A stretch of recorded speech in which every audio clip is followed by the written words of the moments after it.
ముఖ్యంగా యువతకి ఉపాధి అవకాశాలు లేవు, డబ్బులు లేవు, ఉద్యోగాలు లేవు, డిఎస్సి లేదు.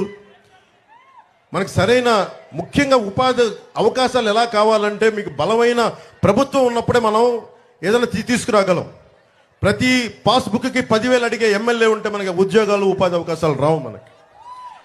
నేను చెప్తున్నాను, నీకు నా మాటగా చెప్తున్నాను, జనసేన అధినేతగా చెప్తున్నాను, ఎన్డీఏ భాగస్వామిగా చెప్తున్నాను. మీరు యువత మమ్మల్ని మనస్ఫూర్తిగా బలంగా నమ్మండి. ఒక్క అవకాశం ఇవ్వండి, ఒక ఛాన్స్ ఇవ్వండి అంటే మొత్తం నాశనం చేశాడు రాష్ట్రాన్ని జగన్. మేము నిలబడతాను మీకోసం, మేమందరం బలంగా నిలబడతాం. చంద్రబాబు గారి అనుభవం చాలా చాలా అవసరం.